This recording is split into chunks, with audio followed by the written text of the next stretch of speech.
Ayan yung ricado natin mga idol. Luya, sibuyas, bawang, sili, paminta. Magic sarap. Siyempre yung ating gata, yung baboy, at yung papaya. Ayan. Yan, pag-isa ng ricado, sibuyas, sili, luya, bawang. Ayan. Yan yung una. Isa muna.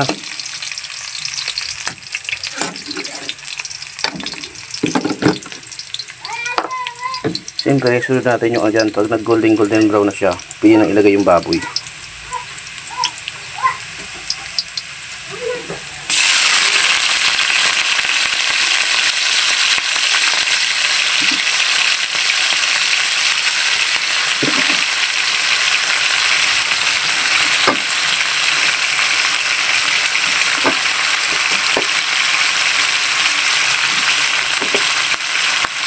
Siya pa tutuspigin din natin siya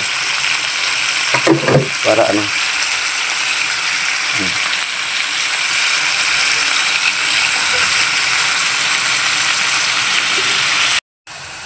ayan, luto na yung ating baboy, malambot na siya.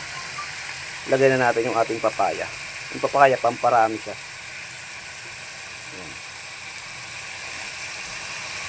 Pwede yan pang pang handaan kasi pamparami.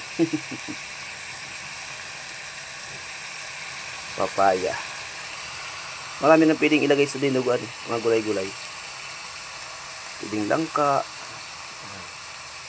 Conforme sa kung anong gusto mong pwedeng isahog sa dinuguan. Ang available ka sa amin dito papaya. Kaya papaya ang ilalagay ko. Ayan, daming laman.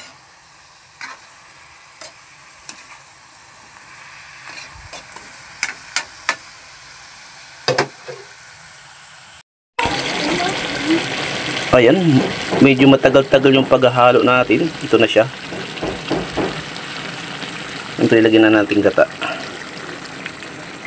Para, malapot na siya Para lalong mas masarap.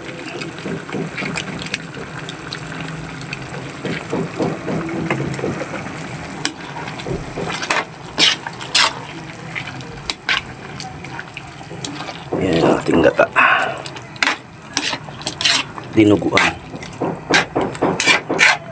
Dinuguang Bicol, may gata. Ayan.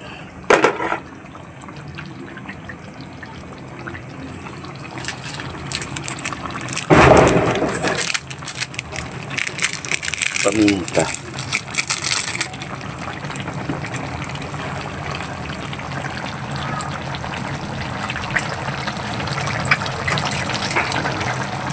Sili.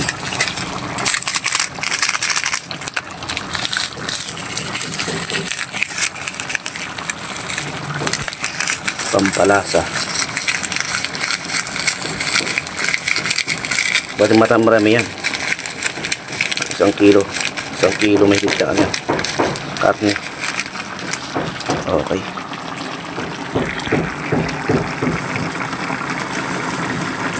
Ang ating asin. Sarap.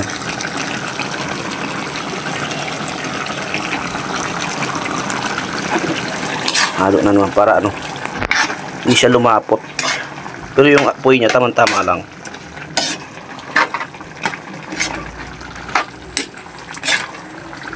Tamang-tama lang. Kasi pag di hinalo siya, yung niya, gata niya, mamumuo.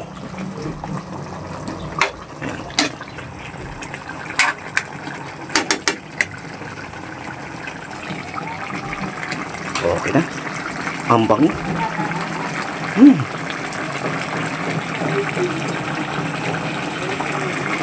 Kunting patiyo na lang. Ayan, okay na. Tuyo na mga idol. Malapot na yan. Malambot pa rin.